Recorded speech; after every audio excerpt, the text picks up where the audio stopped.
Okay. Yeah, okay, here we go. I am good. I am live. Hello. It has been, as always, multiple months since I last streamed, and who knows when I'm next going to be streaming, but we are alive this time. I decided to try streaming coding for once. The goal today is that music is still really loud for me. I hope it doesn't get too quiet for you guys. There we go. But the goal is to work on a manga streaming app. I kind of already worked on this in the past, but I'm starting to kind of start from scratch now that I kind of know what I want to go for, and like actually get this up and running and going.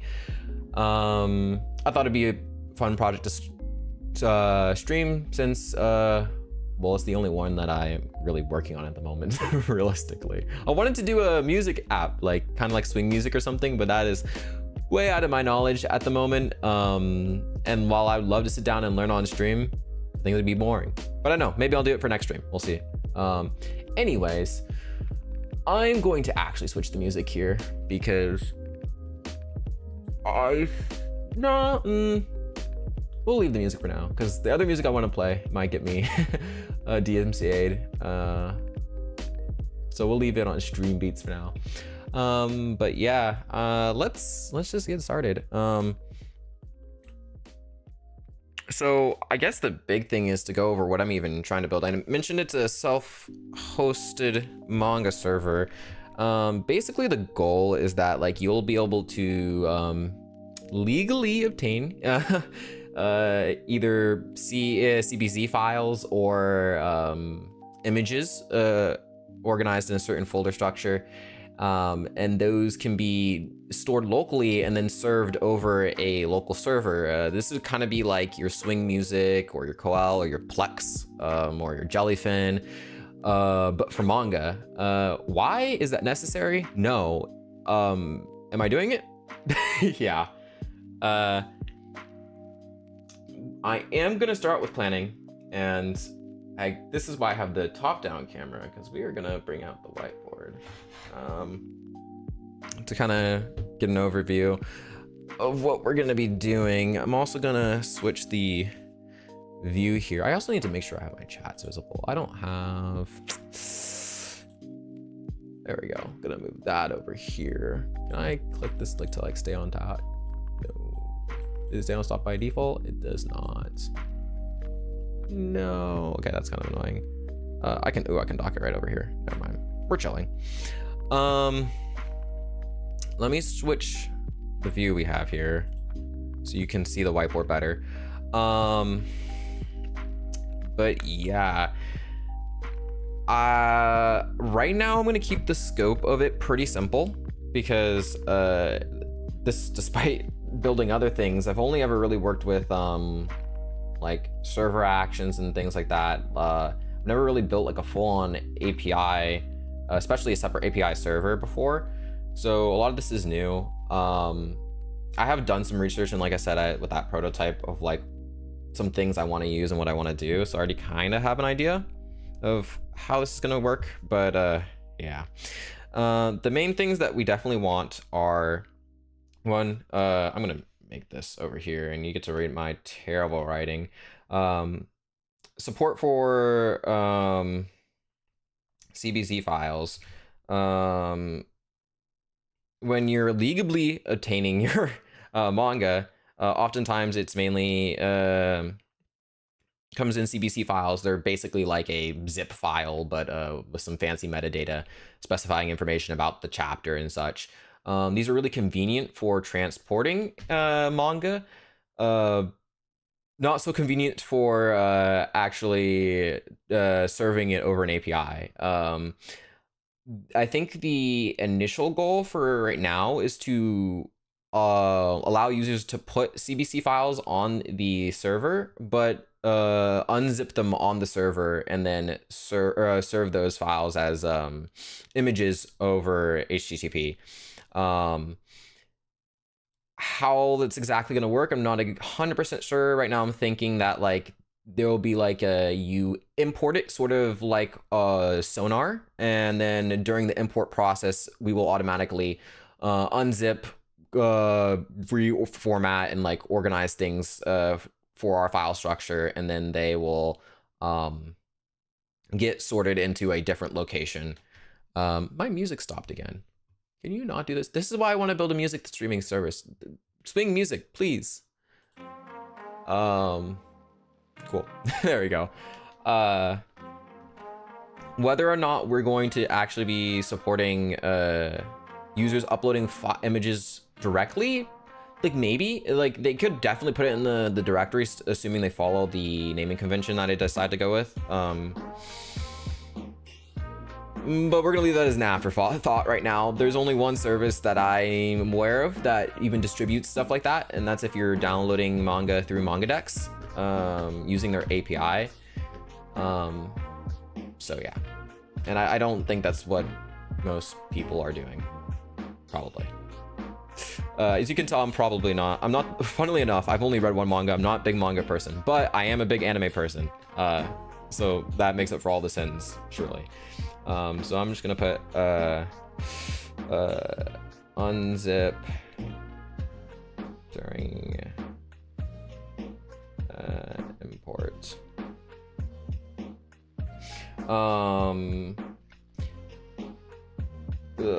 Second big thing and this is mainly, we're going to be talking mainly about server stuff. I'm going to be working on server stuff probably for the first couple days, and then we'll move on to mobile stuff.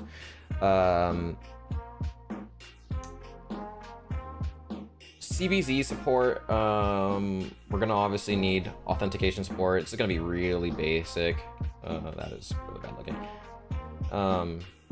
Just probably like username, password, very simple. Probably similar to what you've seen, like I don't know how to use marker. Like again, like Swing Music, Plex. Plex is more like, Plex is a bit more complicated because they have the whole like profiles thing and also just user authentication. But authentication, for now, oh, I'm spelling that wrong, but don't worry about it. It doesn't matter.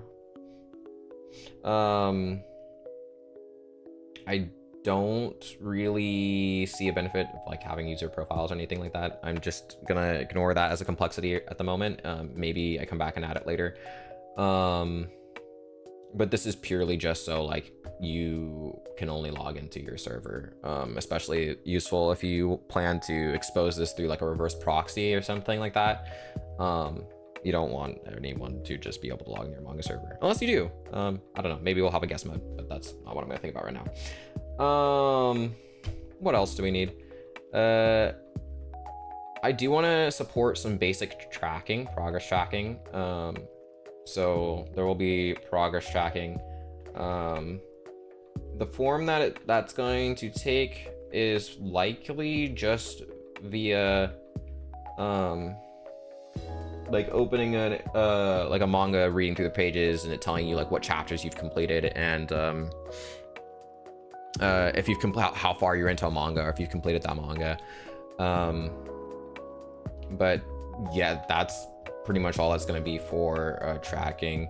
I think that's just an essential.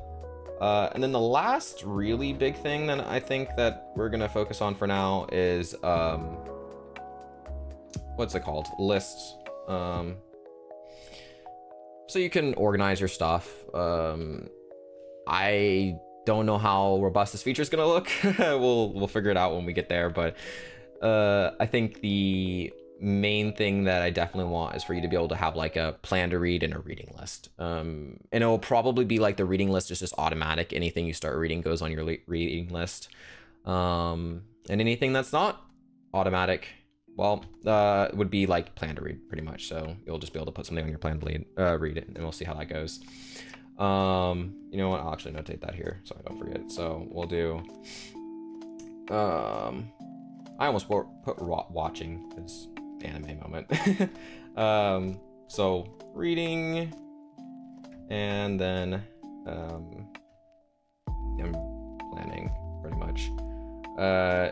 I don't expect this to be very robust because there are already bajillion services out there for like detailed tracking your anime. And honestly, if you're using a local first solution, I don't know if you're even using one of those, but yeah. Other than that, I think that's really obvious. I think obviously be able to read your manga, serving manga over the API, but that's not something that we need to really write down. In terms of routes, it's probably going to just be like our auth routes. I'm planning to use better auth, probably. So I'm not really concerned about authentication being a difficult thing to implement. We won't be probably using API, maybe API versioning, we'll see. Again, this is not something I plan to really be something I distribute and just building for fun and practice, but we'll have the auto-generated routes from better auth. So we'll have like our sign in and such. Like I'm not really gonna sit here and go through them. And then from there, this is where it gets a little bit more difficult. Before, when I was approaching this, I was looking at this from like I had manga, and then I had a sub route on manga for like chapters, and then I had some weird stuff going on with progress. What I'm gonna actually do is just figure it out as we go, because I'm lazy and don't want to sit here and think through all that. But I already kind of have an idea of how to improve our existing solution here. Let me get, actually I'm gonna open up my browser. What we're gonna be using is Alicia JS. I'm a big Bun fan, and I don't see any other reason to use anything else, since Alicia is built first for Bun, and also I'm pretty sure they argue, or they say that they're like the fastest framework out there for at least JavaScript. Yeah, Express Node. Whether these benchmarks are good or not, I don't know, but I've used their API and it's good. An alternative I was considering is Hono. I know Hono is more battle tested. I would say, I believe it has a lot more stars in GitHub, and it's powering more. I tried out both. I think that they are both good options. My main thing with Hono is I remember getting annoyed because I was having issues with the context. Like I was setting context and for some reason I couldn't get it. That could have just been a skill issue. And then I switched to Alicia, but yeah. Like I mentioned, I kind of want to use Better Auth. Better Auth is like a basically own your own authentication, but you don't need to roll your authentication, which is really nice. They support a lot of different setups, and you can pretty much do whatever you need auth-wise with it. One issue I ran into was with some stuff with the client version of Better Auth, but again, I have some ideas on how to fix that once we get into that, but we're not doing that. Yeah, that's the main thing. Yeah. Let me close this. Let me get a warp terminal going. Actually, I already have warp open. And we're just gonna do bun create. Well, let me first cd to my coding folder. What was it? Just Alicia app. Bun create Alicia. And we will call this Kaisho API for now. Wait for this to go. I need to move my mic. It is in the way. There we go.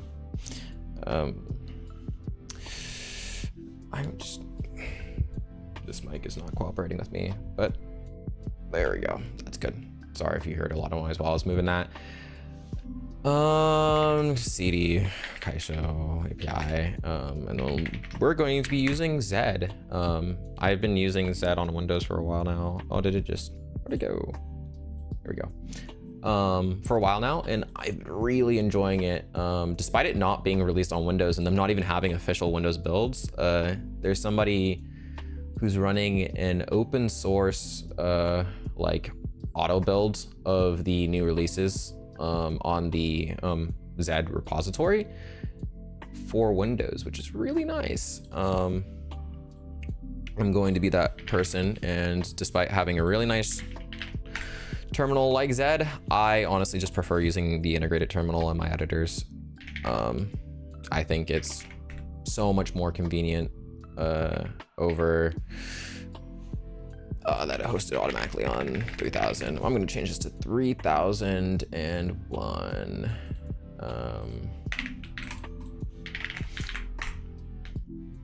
And then let's open up Hopscotch here and give this a go. Cool, everything's working. Next, we're going to set up volume here. Yes, thank you for letting me know. I'm going to probably just grab my volume JSON from the other one. And as much as I want to use it, I think I'm gonna avoid using the beta for volume right now. Maybe I won't. Let's set up the volume beta.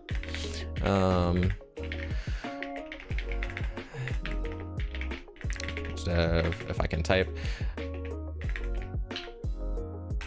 Volume 2.0 has a beta, and there is a lot of really cool stuff going on with it.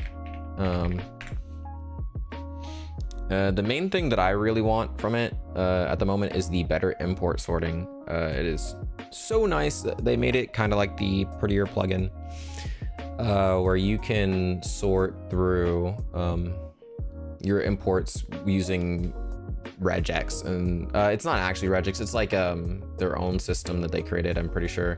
I have to take a look at its implementation again.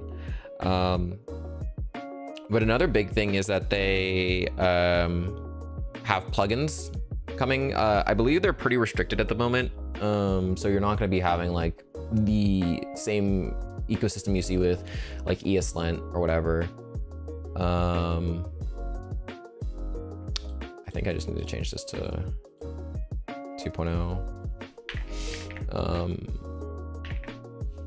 Let's see.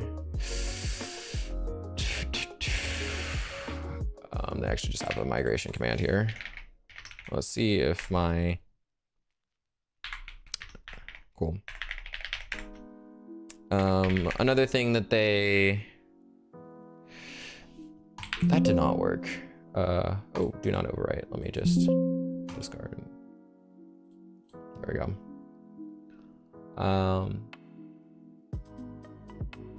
I suppose they changed a bunch of rules, and this is just to make it consistent. I'm just going to delete that. I do not care. We'll just use the default linter rules. My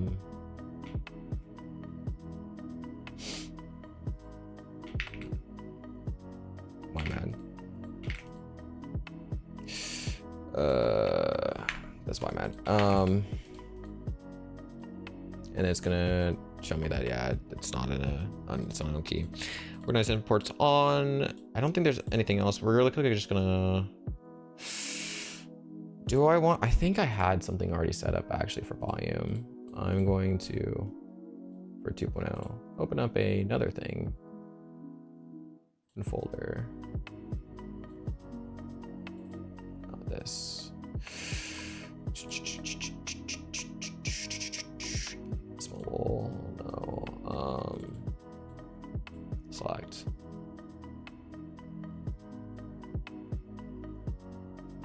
Cool. I am going to copy this. Options. Oh yeah, because it's first of all, it's a key under this. Level on options And then we will do groups. And then I'm just going to grab this. Unfortunately, I set this up when I was setting this up. This was for a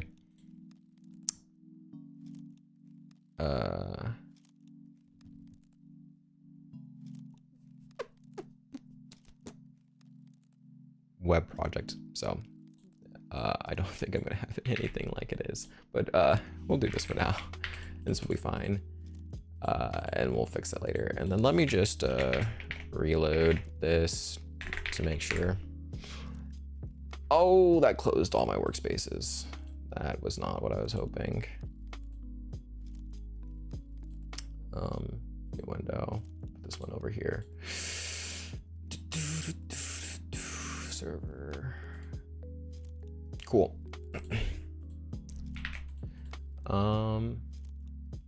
We're just gonna keep a local repo for now. Okay, so first things first. I think I'm gonna set up Better Off first. Yeah, let's do that. I know they have a guide here, but I already have an implementation on my, and so I'm just gonna use that. We're going to create a new thing here. We're gonna call this lib. That is not what I wanted. I wanted a folder. File. Do I want to create a file or a folder? I'll create a folder.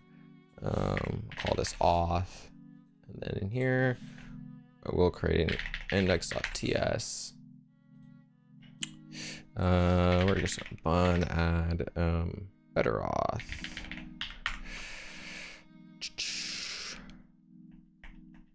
Cool.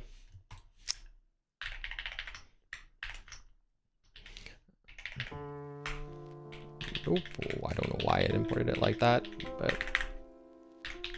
cool. From there, we're just going to create an auth object here.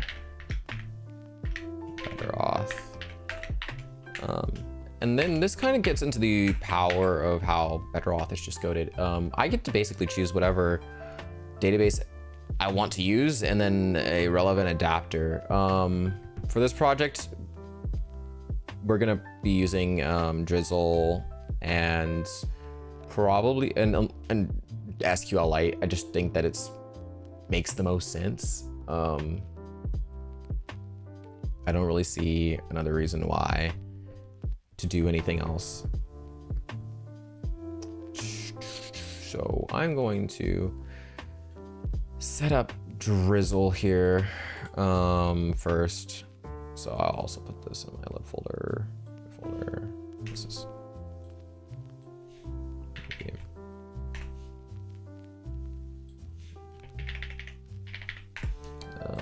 bun add to Drizzle. I should actually not neon. I'll do that. I don't think I need. Yeah, it's built in. And then we're going to add a --div at Drizzle. Or is it just Drizzle kit? Is that what it's called? Is that, I believe that's what it is. Cool. And then we are going to import Drizzle.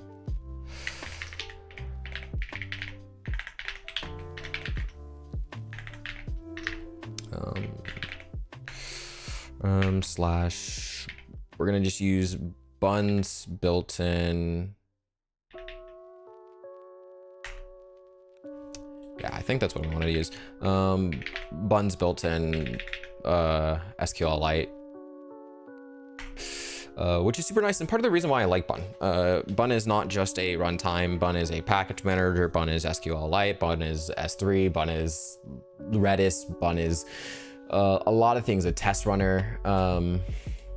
Some people, that is not what I wanted. There we go. Some people don't like the fact that Bun is like trying to ship all this. It's a router nowadays. You could build a full stack application almost with Bun. But some people don't like that. I have personally no problems with that. I mean, if it makes my life easier, it makes my life easier. Some people get really, they think it's like bloat, which I think is fair. Like, why have one all-in-one solution when you can have, that's all mid, when you could have like a bunch of separate solutions that are good. Being able to pick and choose your own tools. I mean, like, then there's the argument like, why does a runtime need to include all these tools? You know, I personally don't care. I think if it, like I said, if it makes my life easier, it makes my life easier. Need SQL, libsql, and from there, just make my connection. They import, actually I don't think I need it, libsql. I think I need it for DrizzleKit though. We'll see, we'll remove it for now. Yeah, we just make our connection cool. Let's set up our SQLite store from Drizzle, database from, and we will just call this, I don't know, just SQLite, .db. I don't really care. And then we're gonna export const db. I almost said from Drizzle. And Drizzle's just going to take our SQLite instance, and then we are going to eventually pass this a schema that we do not have yet. I'm going to just define everything in one file here. They do support export const. We'll just do like, actually there is a default setup here, and they have databases, SQLite, setting up the So I'm gonna configure some things. So what's gonna happen here is I'm going to be able to give our database provider to this. I'm gonna have to set up my Drizzle adapter. Okay, let me import it first. Import from betteroff / adapters / Drizzle. Oh, thank you for that. Why did it do that? Why is it doing that? Okay. Oh my god.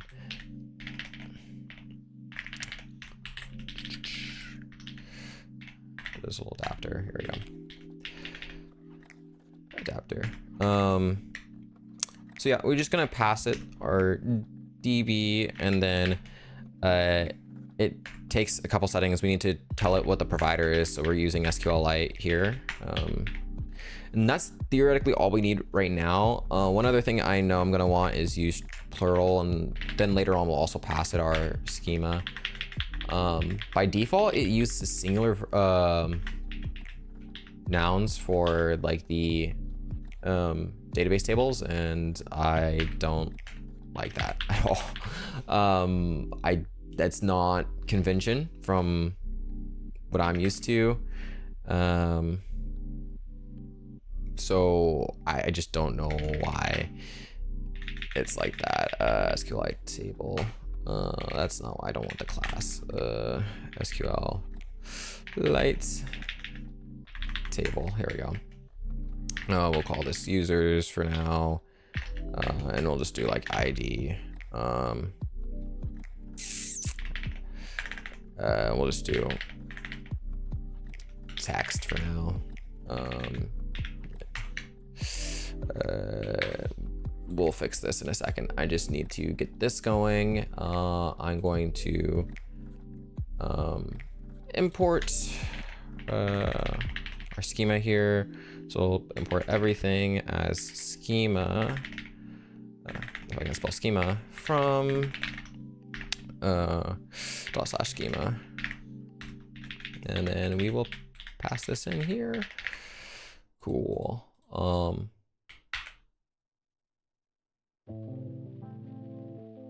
Why is this mad? Okay, that might just be a weird Zen moment. It fixed itself.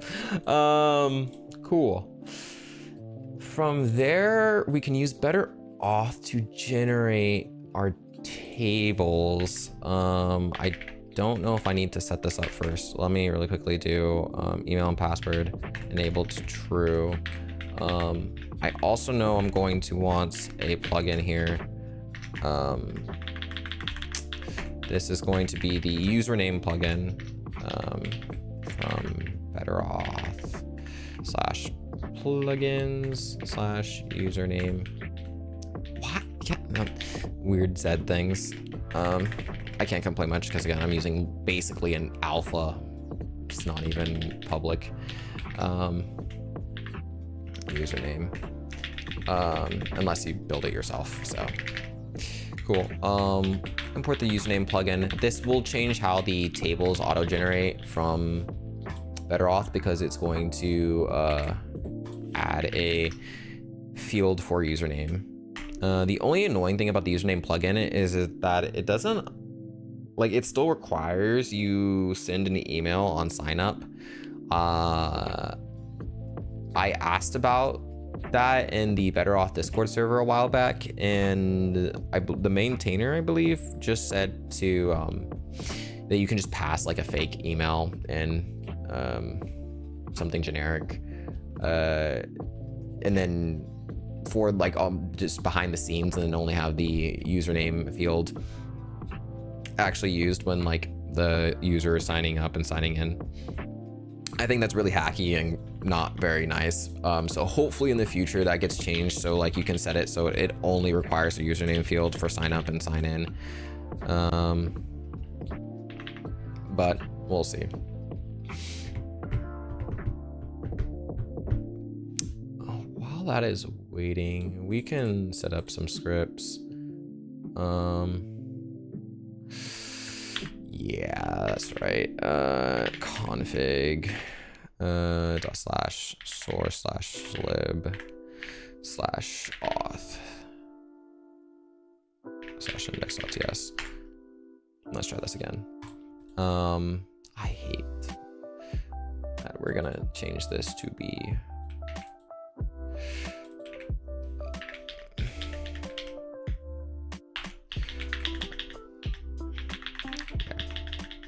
set up some scripts. We're going to delete that.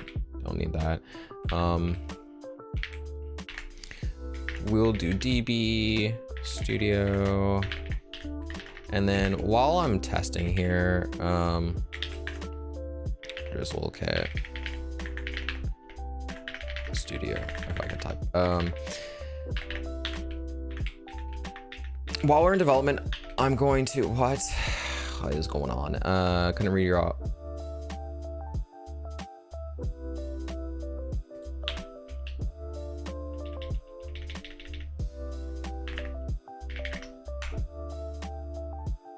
that should fix it. Like I was saying, while we're in development, I'm just going to use push. It's easiest to work with. Will I switch to migrations in the future? Maybe, probably, once I hit release, if that happens. I believe they changed it so it auto detects your dialect and stuff now, so you don't even need to pass those as args. What is a lot of there's a lot of error.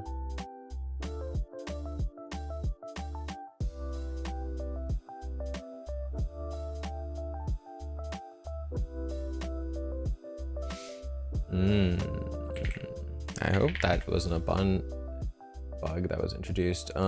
It doesn't matter. We can just do this. Oh, but then it's gonna complain because I'm using a bun API.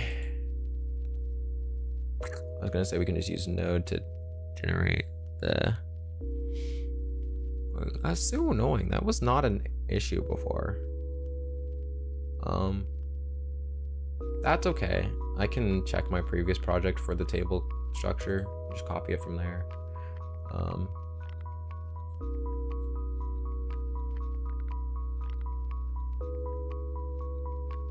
Still annoying though.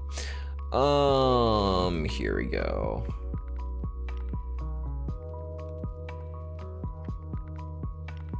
I'm gonna need to add some stuff. I'm gonna add nano here.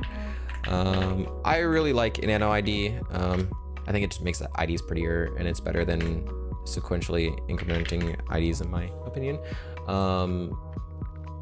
Planet scale is actually what got me on nano ID. They had a really good article on it. I don't know if it's still around. Here we go.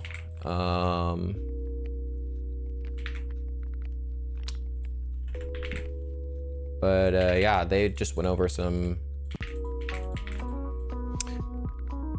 We're going to just delete these relations for now. It went over some really cool reasons why they decided to choose nano ID for their architecture, in their config for it and stuff. I would recommend giving it a read, but again, I don't even know if it exists. And planet scale, I know is not the I would say people kind of have a sour taste after what happened. They used to have a free tier, and they nuked their free tier, and like the cheapest you can get a database from them is I think $40 a month. They really just kind of abandoned their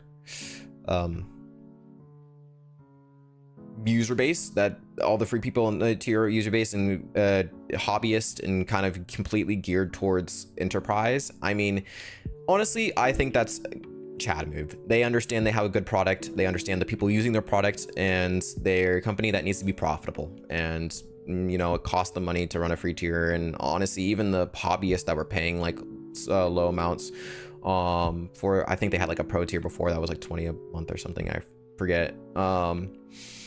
They might have been even losing money on those users. So it's sad because they really did have a really awesome product, but it is just how life goes.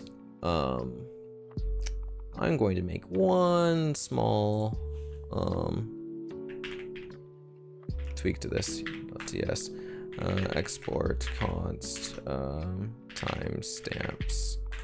This was actually a cool pattern. I don't know why, I just never thought of this. But what they did is, since I think I saw this on Drizzle Docs, I don't remember where I see this. I saw this, but basically, yeah, you like, since like you're constantly reusing timestamps and stuff like that, just declare it a small little helper constant that has all of them, and just structure it straight into your objects. And then, because you know you're going to probably have an updated ad and a created ad for every single one of your tables, so it's like, why type that 5 billion times when you don't have to. I just thought it was really cool, and I like it a lot, and we're gonna do it here. And it cleans up the file a lot, because the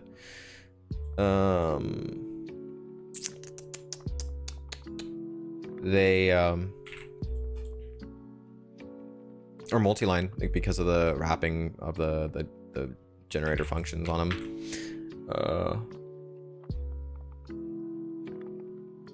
Yeah, we should be good there.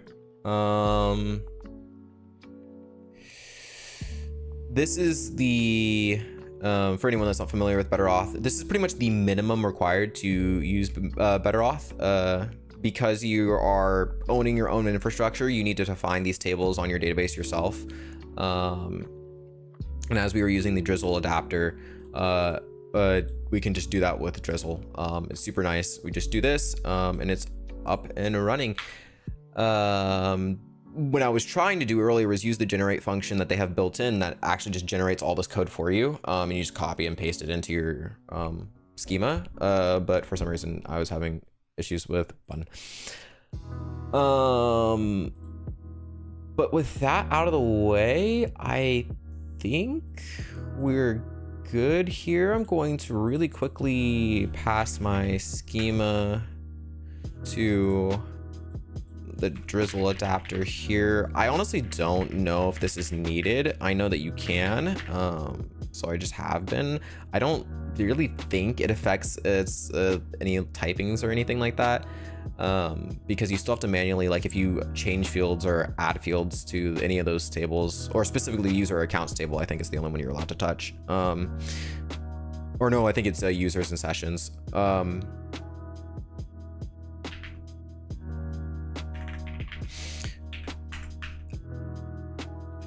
They just yeah, so I don't really think this changes anything. I think you can honestly omit it, but we're gonna put it because we can, and I'm honestly not sure.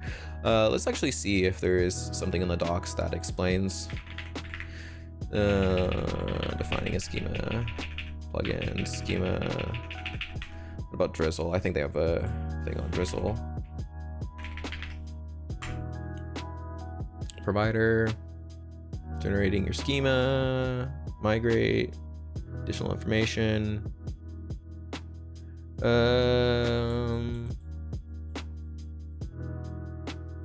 If your drizzle schema maps user to users table, you need to manually pass the schema and map it to the users table. I see. Okay. Yeah. Looks like it's not really necessary. Not that that's the case, unless we were remapping things, which we aren't. I'm gonna omit it. So what we're gonna do here is we should just be able to do db push now. If I set up a drizzle config, and that's config.ts, and then we're just going to import a drizzle config here, from drizzle kit, define config, and then we're just going to export default define config, and we do, oh well, that is not right. And then we just need to define our dialect, which is going to be SQLite, and then our schema, just point it to where it is. I believe there is a default mapping for this. If you put your schema in a specific place, you don't have to actually pass it. It'll just automatically find it. But we are not doing that. So, yep. And then we just need to set up our DB credentials, and because this is a SQLite database, we don't really need to worry about that. So just to pass it to the location of our SQLite DB. And that should be everything. And now we should be able to do bun db push, and cool. And it's generated a SQL file. I can't open it, obviously. I think actually I have an SQLite browser. Nope, jokes. I thought I did, but yeah, what we can do though is do bun db studio.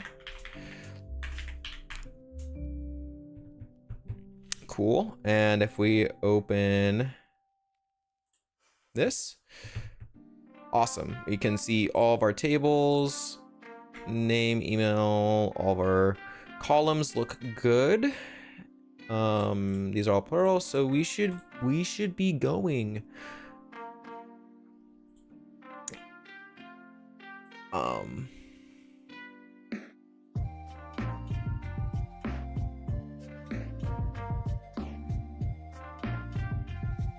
Cool. Yeah.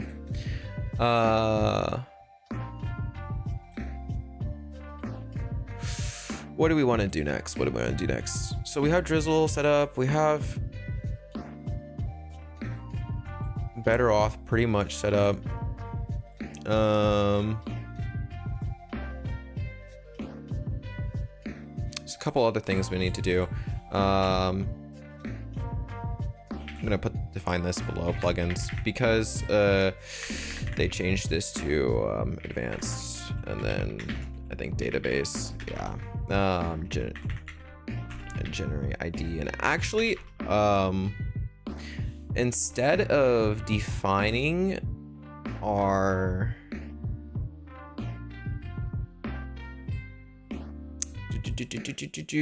ID generation on this every single time, I believe what we can do is go in here, pass this as our generate ID function. Well, we'll have to import this here instead. And then this cleans things up a lot. Oh.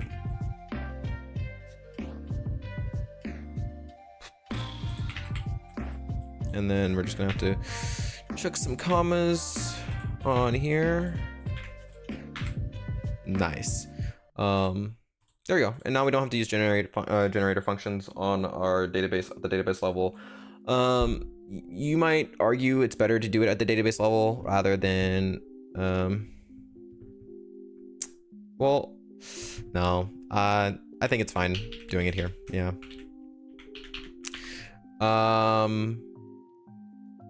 The only downside for this, and actually the reason I'm going to create a folder, call this utils, and I'm gonna create a new file and just call this nano id.ts. Export const here. For our other tables that aren't handled by BetterAuth, we're still going to need to manually pass the function for generating their that's not what I wanted, generating their IDs. So I mean, I'm not 100% sold on this setup. Obviously we want a central location so we can import it, but now we have kind of an inconsistency where some of the ID generation is being handled for like our auth tables by BetterAuth, and then the others we are manually passing like generator functions, which could be confusing. I don't think it really matters, so that's what I'm gonna do for now, but I might just change it back to having all the functions defined within the schema file, which also means we don't need the YouTube file to have it in both places, but which talking about has sold me. So we're gonna do that instead. So we're gonna completely backtrack everything we just did and delete this folder, and we'll just set this to false. Keep things consistent. Cookie did they change where this is? Cookie prefix? No, they didn't. We're gonna change the cookie prefix to Kaisho, which I haven't mentioned, and we're nearly an hour into the stream. The name of the service is Kaisho, so there you go.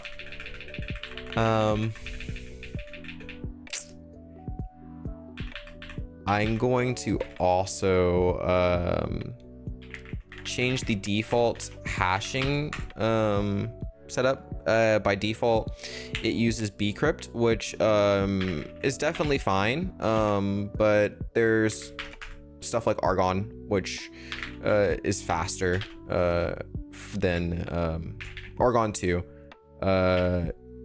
Argon 2 ID, I should specify exactly what it is, which is faster, and luckily this is really easy with Bun, because Bun has built-in APIs for this, as long as we're using, again, the Bun runtime. This was something I had a nasty surprise with when I was trying to do this in my Vercel application, because I went to, I'm gonna have to manually password these. I went to go deploy my application on Vercel and was very confused when I didn't have why mad? Did they change something here? I saw the autocompletes for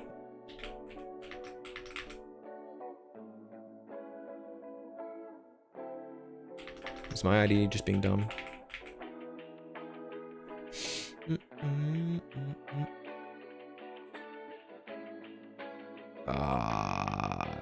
Take me to type definition. Oh my. Also, this is one other behavior I don't like about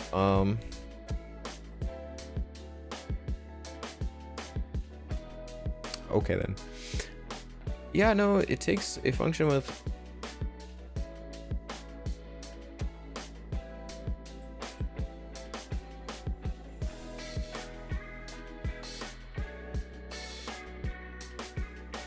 oh. I can read.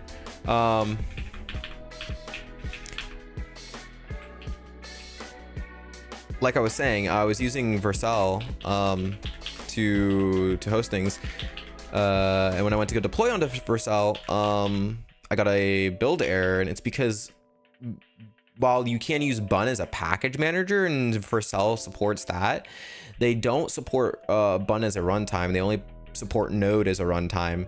So I couldn't use the Bun APIs, which was really annoying. So, I mean, it wasn't a big deal. There's an npm app package out there for Argon to ID, and I just used that instead. But kind of sad. I really hope that they add support for that soon, but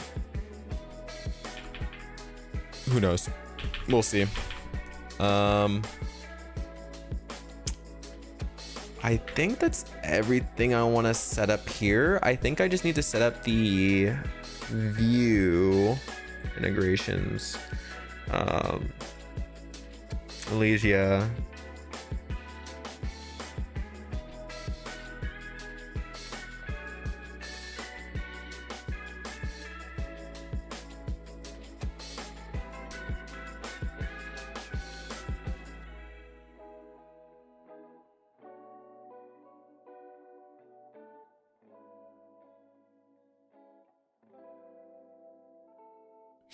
Yeah. Yep. So we're just going to set up an auth view real quick, or I guess they're calling it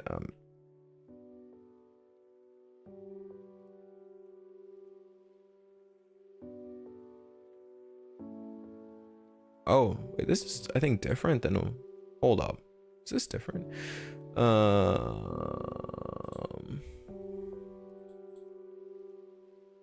Let's go to TC and then it should give me the docs. Plugins. Or is it integrations? There we go. Better auth.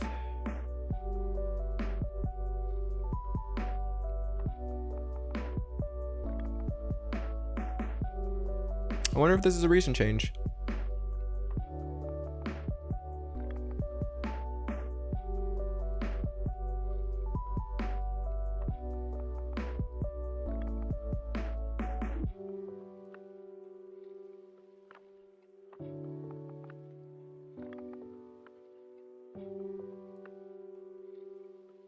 Cool. Okay. That's way better than it was before. Okay. So instead, I'm just going to use a macro. I think they just used and passed in, or just mount. Yeah, and just mount and then passed in the better auth instance. Dot handler. Yeah. And then the macro they made is just so they can easily pass the user context and build the guard and stuff like that to whatever routes or route groups you have set up.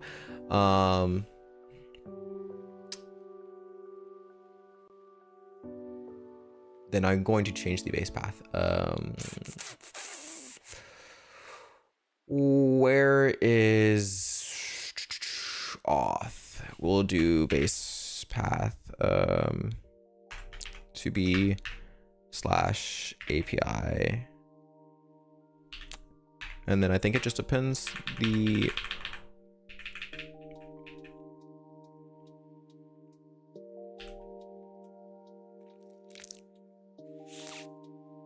actually we'll have it under its own. It'll just be under auth.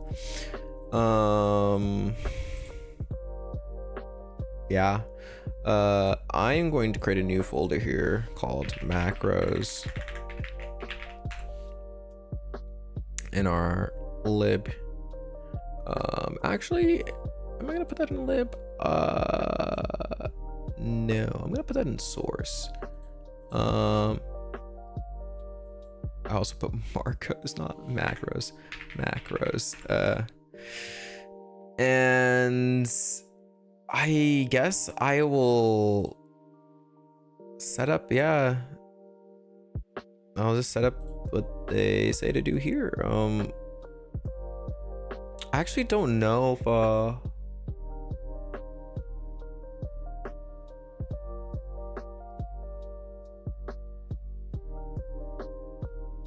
they just build a whole middleware. Okay. Cool. We'll just do that then. We'll name this middleware. We'll create a new file. We'll call this better auth. If I can type .ts, and then we can just grab this, do this, import our auth from there, import Elysia, and then this actually, I think in 1.3 the latest update got changed to status. Yeah, errors being depreciated, so we'll just rewrite that real quick. And then instead of mounting this here, we can just use the use function from Elysia and pass in our better auth. I realized I did not export this middleware. I think I will call this a better auth middleware just because better auth is already exported from the better auth package. So we'll do middleware here. And we don't need our auth imported here anymore. And then let's just create a new route real quick, and we will do user.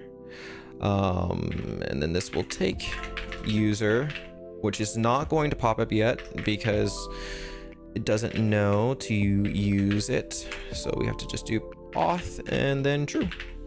And now user should be typed or not.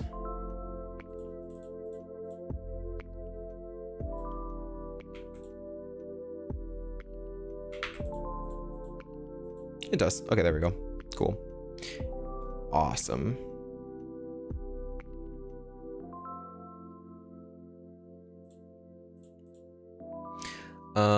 So now we can do this. What we're gonna need to do is I'm going to create another terminal here. On dev.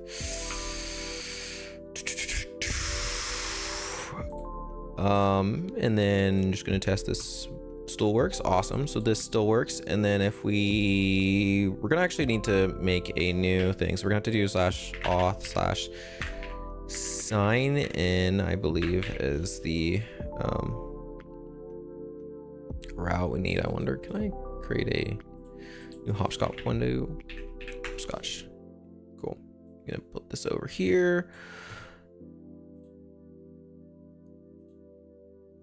And actually, before we, I don't even know if we can do username sign up actually.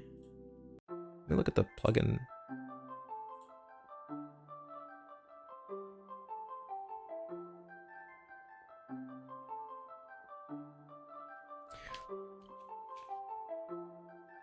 Okay. So it should then be just sign in or sign up. -email, and then we're just going to need to pass a body here, and that body just needs to contain a couple things. Content type, application JSON. We're going to do this. We'll do username. We'll do entropy. This is JSON, so I need to put that as a string. Email, like I was saying before, because of the way this is set up, it still needs an email, so we'll just do test@test.com. And then for the password, We are going to do the world's most secure password. You could never guess it, and it's password 123. We can't do just password because BetterAuth enforces a password length of minimum 8 characters. You can customize it. I think that that's perfectly reasonable. This is a local service, so like I'm not trying to make password requirements super strict. So we're probably going to not care about that. If I'm going to actually save this needs to be a post request. I'm gonna save this. I'm gonna say this Kaiso API. Add new, sign up, save, cool. And then if I rename requests, sign up. Whoops, that's not what I wanted. Can I? Yeah, let me try this. Let me try this again. There we go. Cool. We should see 404 not found. I wonder if this is set up wrong for the base path. Oop, it's not what I wanted.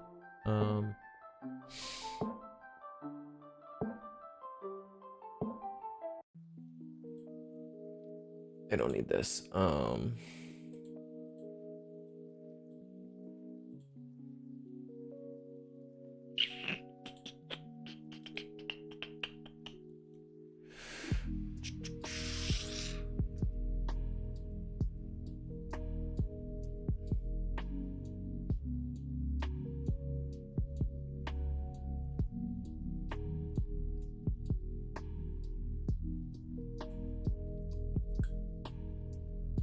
Interesting. Elysia suggested the default base path they used is slash.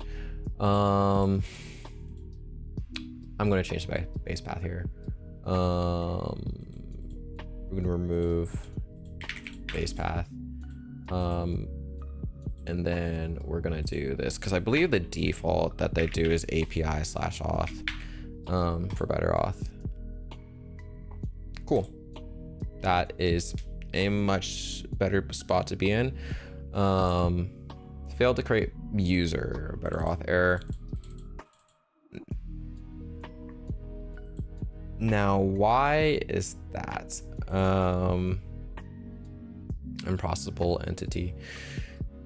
This is application JSON.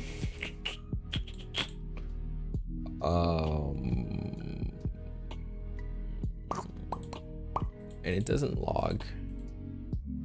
It didn't log the BetterAuth error to console. Usually it logs server errors, and there's a spam bot in chat.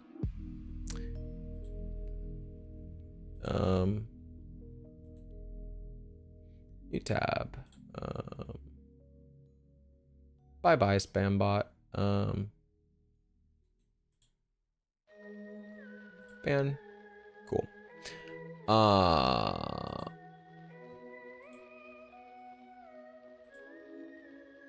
I never changed the view. You were looking at my hands the whole time. That's unfortunate. I am sorry. No one said anything. There you go. Now you can actually see what I'm doing.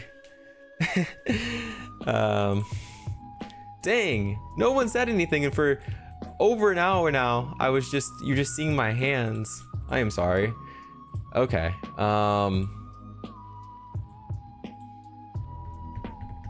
Why is this saying impossible entity? There could be a couple things going on here.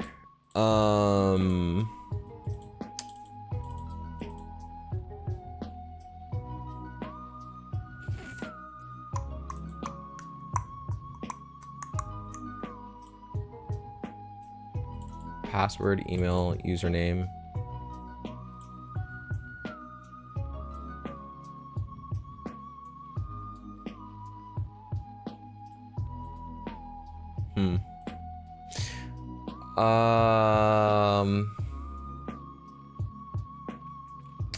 Let me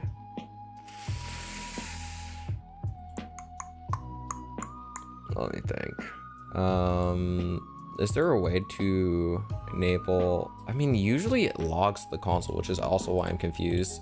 My past experience with Better Off is that if there's a server error, it just logs at the console, but maybe they changed that in a recent update and now you need to manually turn on logging. Let's see if it's just an option on the configuration object here. Logger, let's see. Let's do true. Oh, no, that's disabled. Whoopsie. False. I'm assuming that's false by default. Let's see if it has, oh, it doesn't say, but. And then maybe I need to set the level, debug. Let's just restart this for good measure. And hopefully, no log.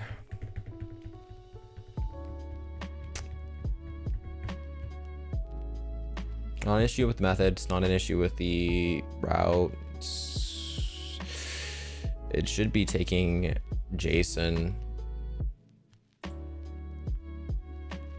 You know, let me install the Open API plugin, or I don't need, I think it's just built in.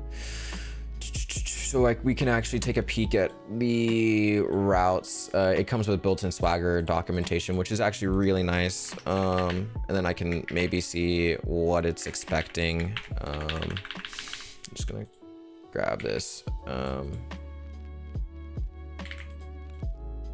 actually, I wonder if this is under here too. Yeah, just move this. Oh, so that we don't have a bunch of imports. And then it should just be available under it, http/localhost, there isn't one, /API/auth/reference, I think it was, reference. Yeah, let's see, sign up email. Oh, that's the problem. It is expecting a name field and I was calling it username. So let's try this again. Internal server error, create field does not exist on sessions schema. Please, it does. Let's run, oh, maybe I did forget it on the session schema. Hold up. I did. Look at me being a dummy. Just do db push. Cool. 80th try is the charm, they say, right? Hopefully. Okay, despite giving me an error, it apparently did sign up the user last time. That's kind of funny. Yeah, okay. It just didn't create a session. I see. That's a bit interesting. Usually that stuff is built as a transaction, so all or none of it has to fail or work. But I guess they didn't do that because creating a session on sign up, while it is the default behavior, it's probably not super important. Like the user is probably just going to go to the sign in anyways and sign in. And so if session creation fails, I suppose it's fine. Yeah, it looks like everything is working. The only annoying thing is now it doesn't have a username set and I want to use the username plugin. So something is being done wrong here. Let's take a peek. Where is not integrations, plugins? If I can click the right thing, username. I have indeed added it to my auth and then migrate. That's the client side. Sign up. I see you just passed username and name. That's kind of bro. Okay.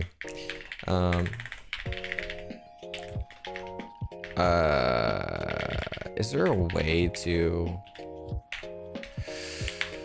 not have to do that?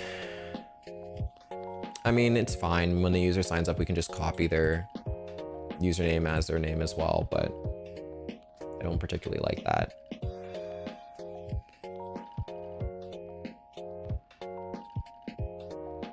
Okay, whatever. Let's delete. Yeah. I'm gonna delete this. Cool.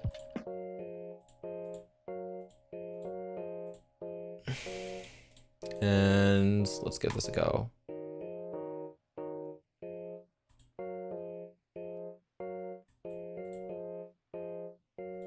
It really doesn't like the username.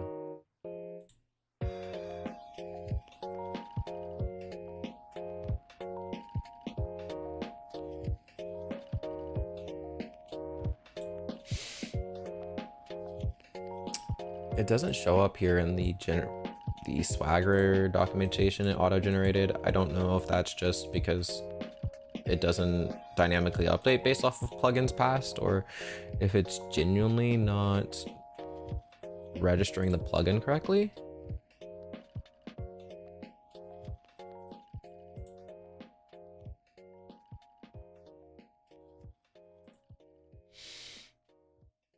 That's really odd, honestly, and a bit annoying.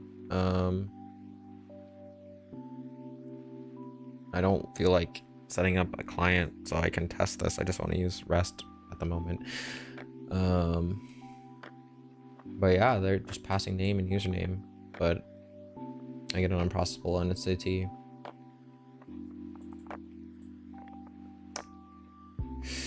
And I know these are supposed to be like client ready errors, so it doesn't contain any sensitive information like the specific validation error that's being thrown by whatever runtime validation you're using, to make sure this object matches what they expect.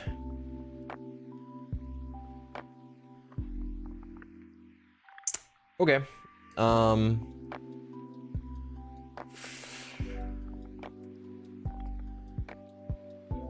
Damn, I don't know why that's not working, and I'm going to not waste time trying to fix it right now. It's not important. I will just use email for the moment being. Let's create a user here. Cool, created a session this time. Yep, and let's duplicate tab. Let's change this to sign in. Obviously, I think this is under a different route actually. Sign in, email sign in. Username, I'm pretty sure is a different one. That's not being generated in my routes. Yeah, we'll just do email for now. And we'll worry about the username later. Unfortunate indeed. Unfortunate indeed. Just do this. Kaisho API, sign in, save. I mean, I already have a session, but we're just going to really quickly test that this works. Cool. Yep, sign in, and now I should have 2 sessions.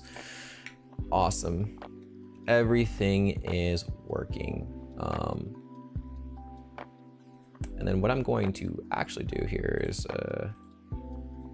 inspect element. We're gonna go to our storage.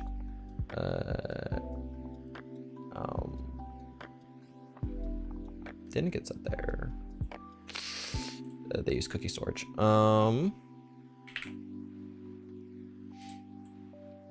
Let me do these. Weird.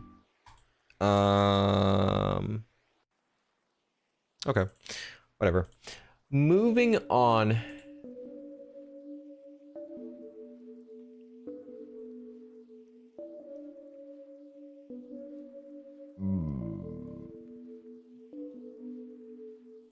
Yeah, okay.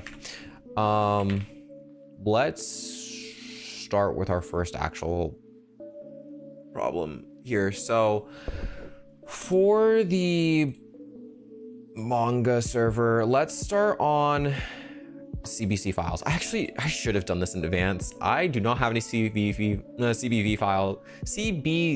files on hand.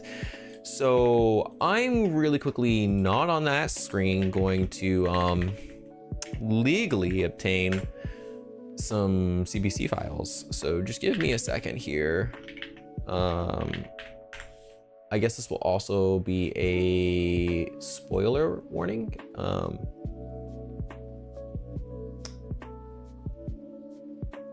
We will be looking at some manga to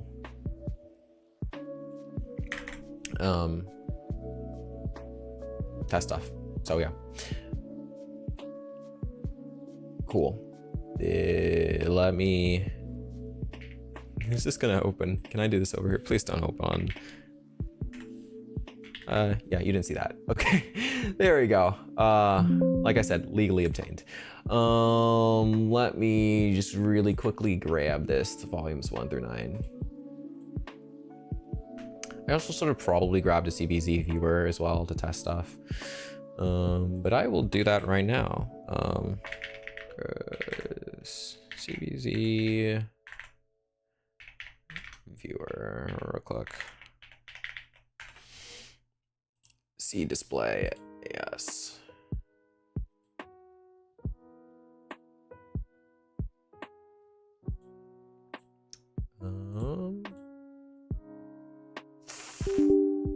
Here we go.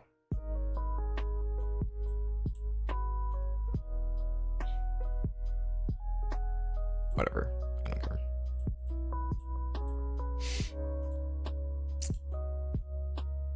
Cool. Now I just gotta wait a little bit. This is downloading really slow, but it's got less than a minute left. So we will just wait for that. Like I kind of talked about beforehand, I think the plan here is to create an import system. So like we will have some sort of settings or something where or basically we'll have some sort of way of defining a location on your server where you want to put your files at, your CBZs at, and then from there it will get imported into another location, kind of similar to what Sonar does. We'll unzip the CBZ and store it as a folder image PNG structure, because at the end of the day, I want to be serving the clients, like the mobile app that we'll be building at another time, images, because that's just easier. Theoretically, we could send the CBC files themselves and then unzip them, but that kind of gets hard to do because then you're thinking about like, well, first of all, ZBTs typically contain entire chapters or sometimes multiple chapters or things like that. So you could end up over sending data that the user's not going to see. So it's kind of just harder to pick and select what you want, at least from my initial thought process. It also means you're depending on the client to actually be able to unzip those files. And that could be slower, like having a client unzip it could be slower than like just them downloading an image over the network. So I just generally think that's the better approach. Unfortunately, I don't think it would be best to like, because another thing, rather than having it be imported and then unzipping it, and then storing it unzipped, we could try to maybe like at request time, unzip it, find out what files we need, and then send those images to the client. That way the user's CBCs stay intact. I think that would be better from a user management perspective, because after they've put something in there, it's not going to be the same format, and that might be a little confusing.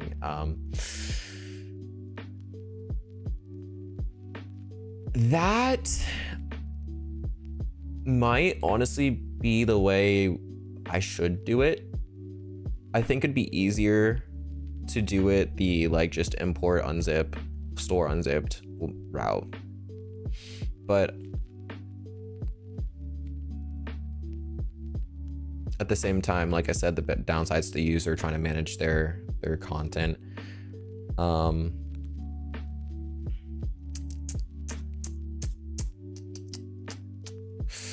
don't know. We'll see. I think we'll go the import unzip route. Try it out, see how it feels. If it's actually really a problem with like managing content, if not, keep it that way. Later on, if we need be, we can switch the method that we're using. Okay, I just need to make sure there was nothing in my downloads folder, even though it flashed on screen anyway. There was nothing in there, so it doesn't matter. This is where I say Oshinoko spoilers. If you haven't seen Oshinoko, you haven't read Oshinoko, look away, I suppose.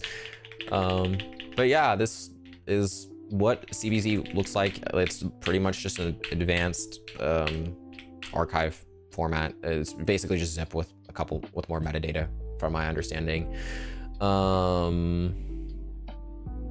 wonder if there's a way to look at the metadata on this from here.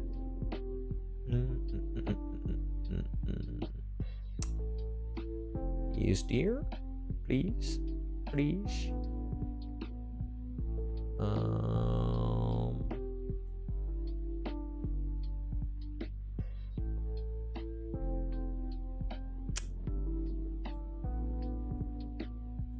Surely there's a way.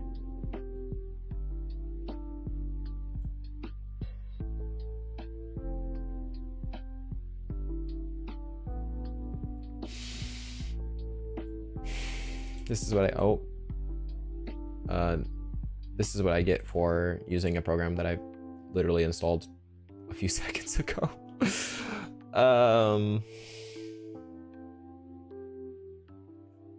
Is there really not a... Why is Leap Motion built into this? That's crazy. If I understand that correctly, Leap Motion, it was like a company that made hand trackers. So I guess it was like you could wave your hand and switch pages. I don't know. Is there really no way to view the metadata on this from here? Oh, that full screened it. Dang.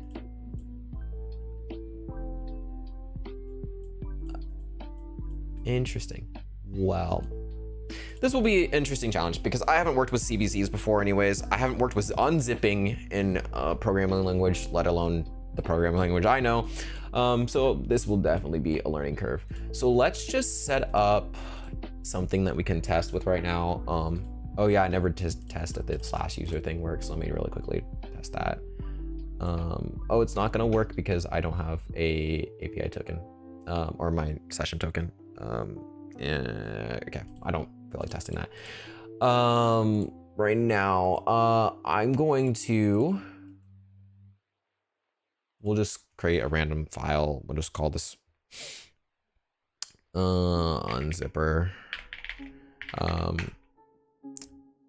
And our goal right now is just to create a route that we can test unzipping with. I'm going to just return test, and then really quickly grab, I'll create a new folder here, manga, and we'll grab our Oshi, new folder, Oshinoko.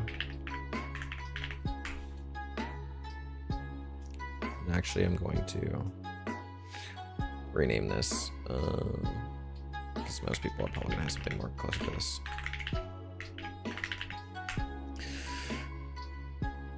Oh, I accidentally just renamed everything. Whoops, that's what I get.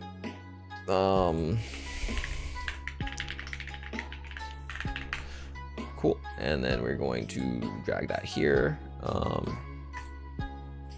Cool. Let us research how the hell I can work with CBCs and Java and TypeScript. If it's a zip archive format, I mean, I'm sure, I know there's tools out there for unzipping. the main thing is, will it let us read the metadata on it? Let's just see what happens if I type in CPZ.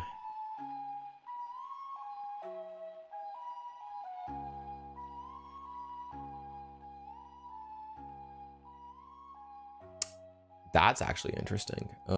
Get info from a comic book file like CPZ.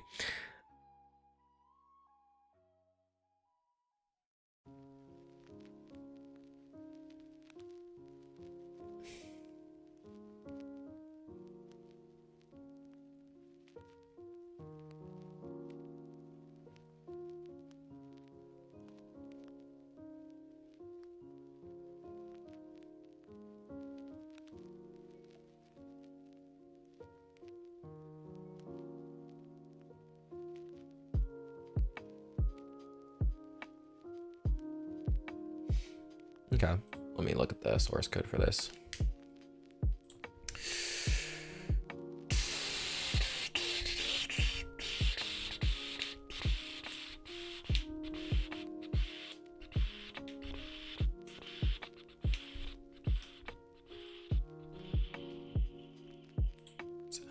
.js. FS extra path. Numeric.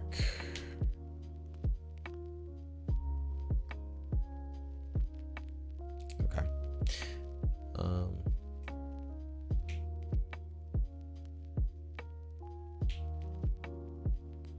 Creating a new promise. Switch file path extension. Oh. If it's a PDF, they're using the PDF info method. Also, if it's CB, oh, this is a fall through case. The formatting on this is so bad. Okay, so if it's any of these, then it uses archive info. So let's skip to archive info. Get the path, new CLI. Process raw data, object merge, object assign, file info, stat path, parse object, archive output, raw.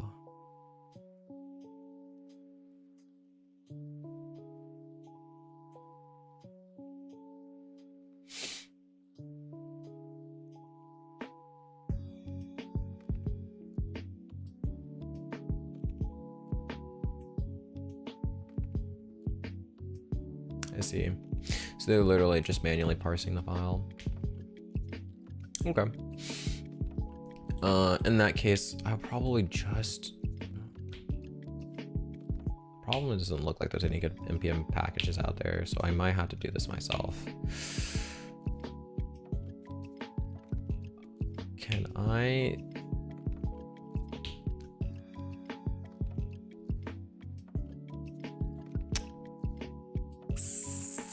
feel like this is gonna give me not what I'm looking for. View.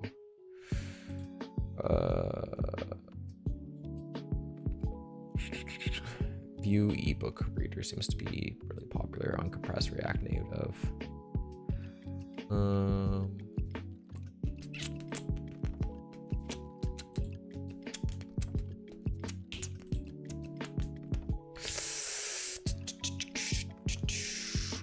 Main.ts, or no, this is, oh, this looks like it's their view app. Oh,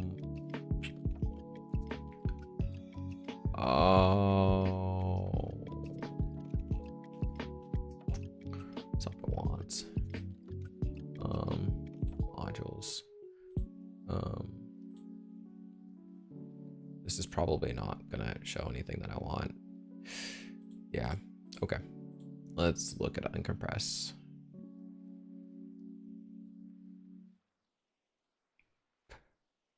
Pods installation, protected file, uncompress extract, destination. Okay. Let's see what this has. Unfortunately, this probably has native code that I have to look at. Yeah, uncompressed React Native from native modules. And this is going to be written in Swift, and then it's just wrapping their different the iOS I guess it has a built-in uncompress thing. This is interesting though, because I mean this gets into the whole thing of I was talking about earlier, which is actually sending the CVZs to the client and having the client uncompress them.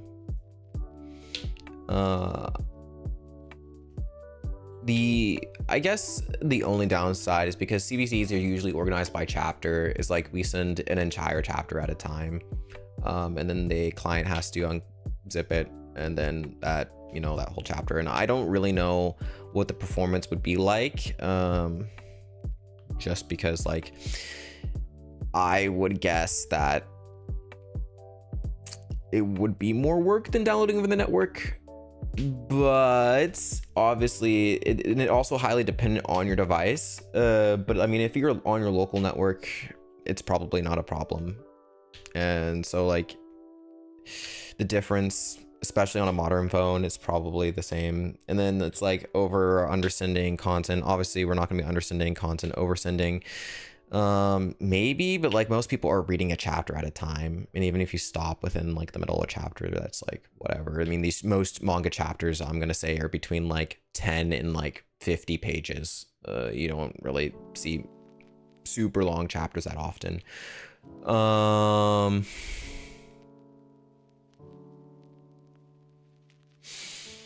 So something like this actually might be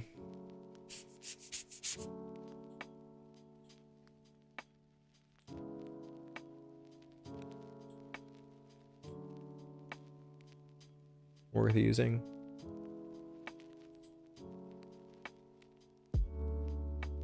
Except for it hasn't been touched in 4 years. I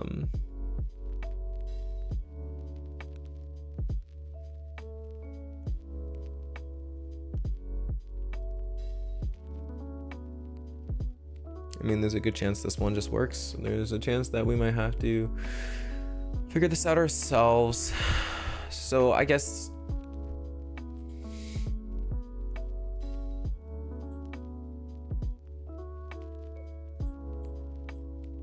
I honestly don't really know what I want to do here.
Okay.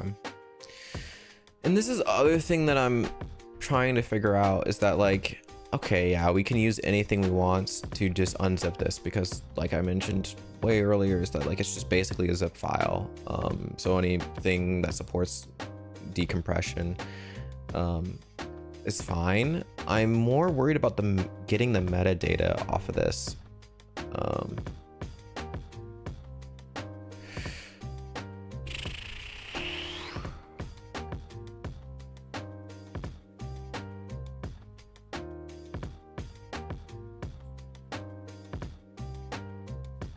Let's see.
Wait, actually? Maybe I...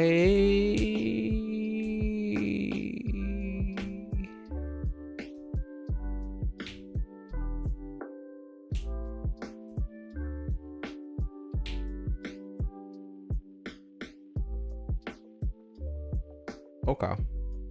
Maybe I had misconception, and maybe they don't actually come with metadata at all, which changes things. Okay. Let's see if Bun has a built-in decompression tool. Decompress.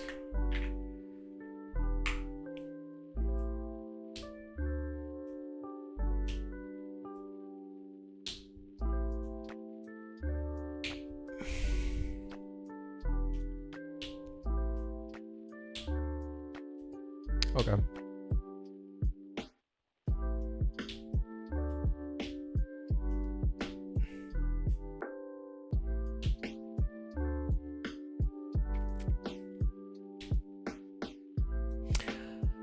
Okay, in that case, I guess, let's do this. I'm still going to, so what we're gonna do is we're going to let users upload their CBZs in a certain format. Probably similar to Jellyfin or like Plex that requires a certain format for the folder structure.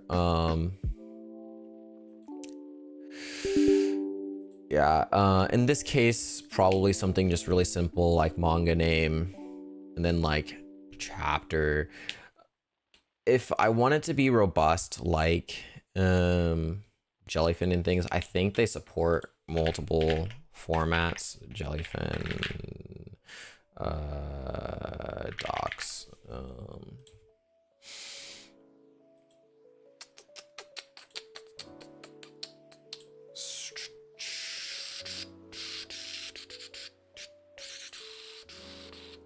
Where is it?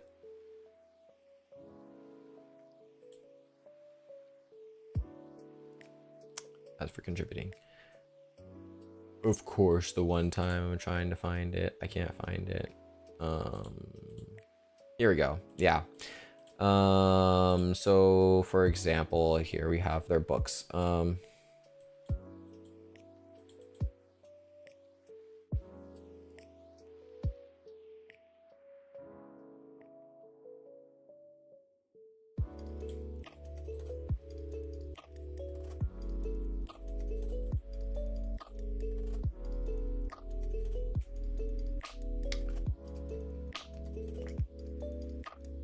Actually, something that would be probably a good thing to look at is the Jellyfin server, because I just realized both Plex and Jellyfin, I don't think support it.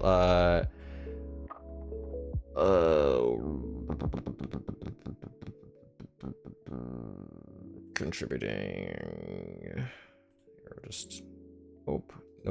Can I get a link to their GitHub, please? Do they really not have a link to their GitHub?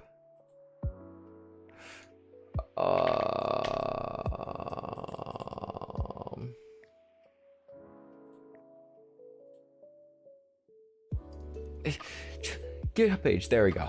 I could have probably found that faster by just searching it.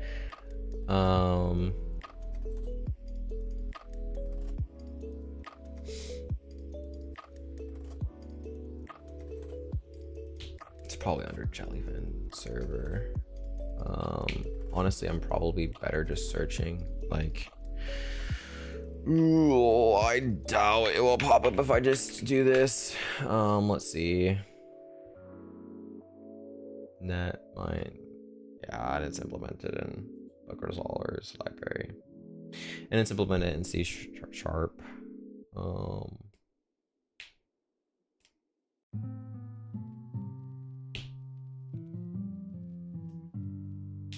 Still list of valid extensions, resolve path get extension, args path has span, and valid extensions contains extension.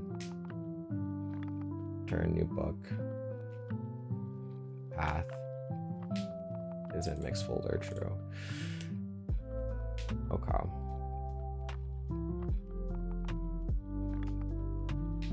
Book, get book files, args file system where if file extension path.get file expand or turn file contains files string comparisons to to list. Don't report a book if it's more or less than one document in the directory. If book files like just only one, return new book. If path equals book file 0 dot full name.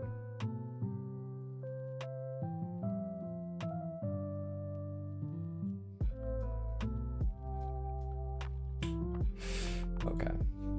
Maybe I'll have more luck if I search book on the repo. Entities. Book metadata service. Book metadata, we want that. We already looked at book resolver. Or info, server config book info, audiobooks, session controller.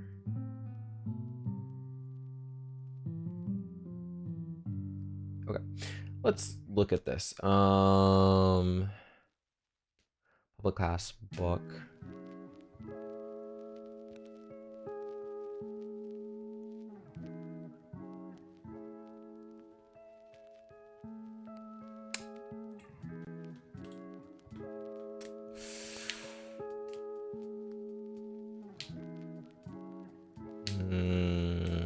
This is not proving useful.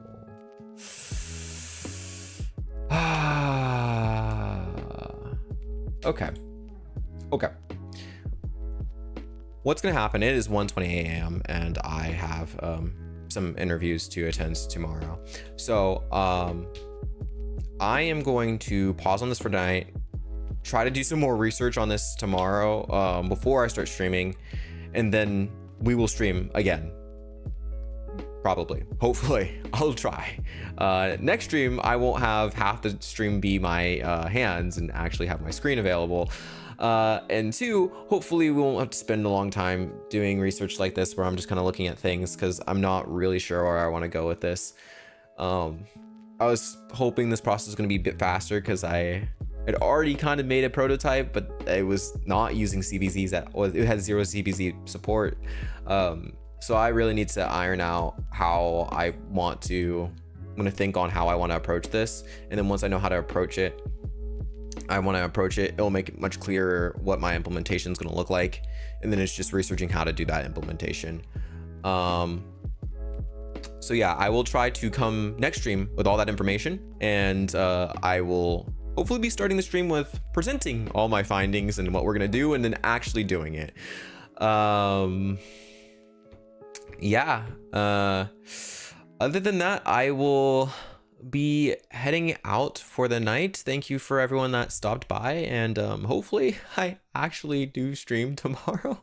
I know my track record on my channels is not great, but yeah, without further ado, have a good night, everyone.